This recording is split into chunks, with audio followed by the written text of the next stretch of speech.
Mioma é simplesmente o achado mais comum nos ultrassons transvaginais. Então, o mioma, na verdade, é o quê? É um nódulo no miométrio. E apesar do ultrassom não ter um poder de biópsia, né? Você não tem certeza 100% que aquilo é um mioma, a gente sabe pela prevalência que a maioria dos nódulos miometriais que a gente enxerga no ultrassom são leiomiomas, são nódulos benignos. Só que é extremamente importante que a gente, através da ultrassonografia, consiga descrever esse mioma para o ginecologista ou cirurgião ginecológico que vai receber esse exame e saber aonde esse mioma está topografado no útero da paciente. E aí, cada um é uma bagunça esse negócio, né? Cada um descreve de um jeito, cada um faz uma coisa. A classificação de FIGO, ela veio com esse objetivo de ajudar a padronizar essa descrição da localização do mioma no útero da paciente. Então hoje, com a classificação de FIGO, a gente consegue dar ideia para o cirurgião ou para o ginecologista que está recebendo esse laudo exatamente de qual é a relação anatômica daquele mioma dentro do útero da paciente. Então o cirurgião, quando a gente classifica o fígado, sabe se o mioma está insinuado ao endométrio, se ele é um mioma subseroso, pediculado, se ele é completamente intramural.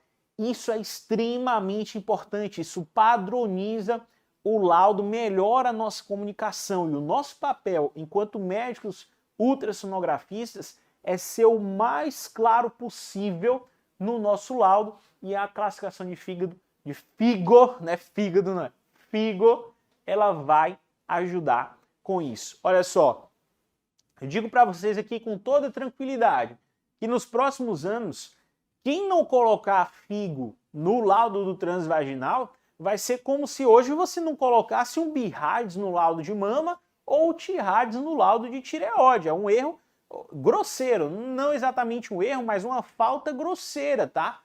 FIGO vai ser coisa básica nos próximos anos. E quem já está começando a botar FIGO agora já está se destacando. Então, ó, aprende isso aqui porque é fácil, prometo para você que é fácil. E aprendeu isso aqui, começa a botar na sua agenda amanhã, porque o cirurgião, o ginecologista que pega esse laudo que tem FIGO, ele olha diferente para a sua assinatura, ele olha diferente para você, ele confia no seu exame quando você bota isso daqui, tá? Você confiaria num laudo de mama hoje que não tivesse BIRADS? Ou no laudo de tireoide que não tenha TIRADS? Eu fico com o pé atrás. Pois é. Então, ó, coloca o FIGO para ninguém ter pé atrás com o seu laudo de transvaginal, beleza? Então, o que é a classificação de FIGO? É uma classificação topográfica. O FIGO serve para a gente poder dizer onde esse mioma está no útero da paciente sem deixar dúvidas. A gente tem desde o FIGO 0, que está um nódulo completamente insinuado à cavidade endometrial, até o FIGO 7, que é aquele nódulo subseroso pediculado, tá? E aí, como é que você faz para aprender FIGO? É só você lembrar que é uma escadinha ascendente.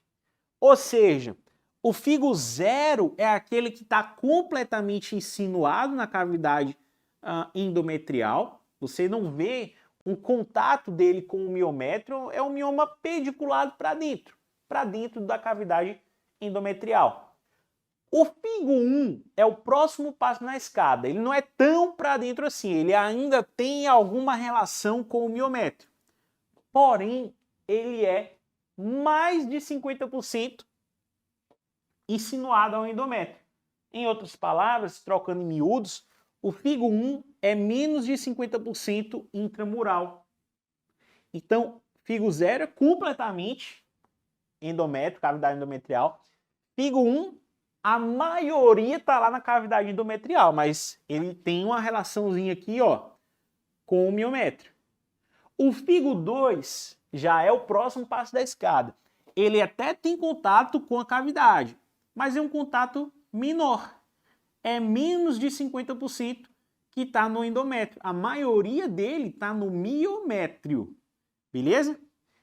Então, o figo 0 pediculado para dentro, figo 1 está todo quase dentro, mas ainda está no miométrio. Figo 2 está no miométrio, mas ainda toca o endométrio, ele insinua para o endométrio. Figo 2, tá? Figo 3, ele só raspa aqui no endométrio, ele só vem raspando aqui no endométrio, ele é intramural, 100% intramural, mas ele raspa aqui, ele tem um contato superficial com o endométrio. Figo 4 é 100% intramural e não toca nem no endométrio, nem na serosa. Figo 5, próximo degrau da escada.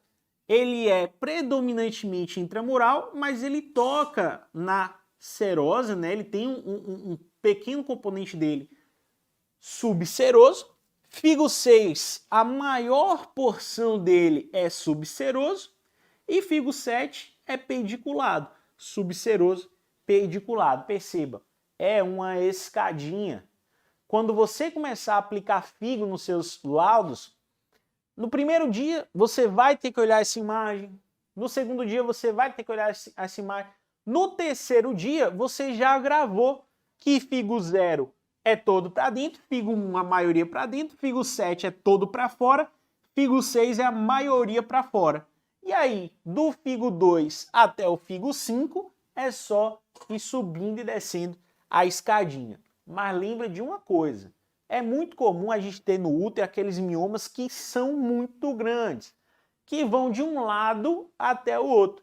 Nesse caso, a gente aplica a classificação 2 a 5, tá? Então você pode usar essa classificação figo 2 a 5 e o solicitante vai entender que você está dizendo que é um mioma, que é centrado no miométrio, mas ele é tão grande que ele abala o endométrio e ele também insinua para a serose. Então aqui, ó, tem um mioma, ele tem um componente subseroso, e esse componente subseroso, ele é maior até do que a porção do mioma que está relacionada ao miométrio. Como é que eu sei isso, João? Imagina aqui o seguinte, imagina que você fosse fazer um desenho desse útero. Imagina que você fosse desenhar o contorno do útero aqui, da serose uterina. Se você fosse fazer esse desenho, como seria aqui? Ó? Você passaria com a linha aqui, não é isso? Passaria aqui. Então, apenas a menor porção desse nódulo está dentro do miométrio. A maior porção dele está fora da área que eu esperaria do útero. Então, a maior porção dele é subserosa, mas ele tem um contato com o miométrio. Quem é que é a maioria subseroso? Figo 6. Não tem dificuldade isso aqui. Beleza? Olha esse outro exemplo aqui. É um mioma que realmente ele tem um componente subseroso, mas boa parte dele está dentro do que eu espero que seja o miométrio. Se eu fizesse um desenho aqui, esse desenho passaria aqui assim, ó. Aqui assim e viria para cá. Então toda essa região aqui do mioma seria miométrio. Então pelo menos 50% dele intramural, figo 5. Pelo menos 50% intramural, figo 5. Ou seja, tem componente subseroso, mas é pequeno, é menor que 50%. Mais um exemplo. Aqui a gente tem um nódulo que está completamente intramural e ele não toca na serosa e também parece não tocar aonde eu estou esperando que seja o endométrio, tá? Parece que tem uma fina camada aqui interposta de miométrio, então ele não toca em ninguém, é 100% intramural, não toca no endométrio, não toca na serosa, figo 4. João, e se tocasse no endométrio? Se ele é 100% intramural e só encosta no endométrio, você vai dar figo 3. Olha aqui, ó, só encosta, figo 3. Não encosta, figo 4. E olha só esse exemplo. Tem um nódulo aqui, completamente dentro da cavidade. Ele não está em contato, ele não está se continuando com o restante do miométrio. É um mioma pediculado para dentro da cavidade. É o figo 0, tá? Então, figo 0. esse nódulo aí. Muito difícil diferenciar isso aí do quê? De pólipo, tá? É claro que o pólipo, ele tende a ser mais branco, ecogênico. Se a gente tem um nódulo que é mais hipoecoico, a gente tende a pensar em nódulo miometrial, mas isso é relativamente inespecífico. A gente vai sempre ficar nessa dúvida de nódulo miometrial, submucoso, pediculado ou pólipo, beleza? Olha esse outro exemplo aqui, eu tenho um nódulo aqui, ó, e se eu faço aqui a estimativa de onde estaria passando esse endométrio, o que que eu encontro? Eu tenho mais de 50% desse nódulo projetado aonde eu esperaria encontrar endométrio.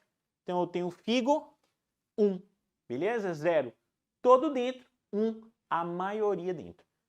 Faz assim, ó, para ficar fácil. Figo 0, figo 1, figo 6, figo 7, você vai decorar. Você não vai olhar a tabela. Figo 0, todo dentro da cavidade. Figo 1, a maioria dentro da cavidade. Figo 7, todo fora do útero. Figo 6, a maioria fora do útero. E aí você só vai, a partir de hoje, olhar na tabela, figo 2 a 5, tá? Beleza. O resto você vai olhando na tabela. Com o tempo você vai pegar e fica medular isso.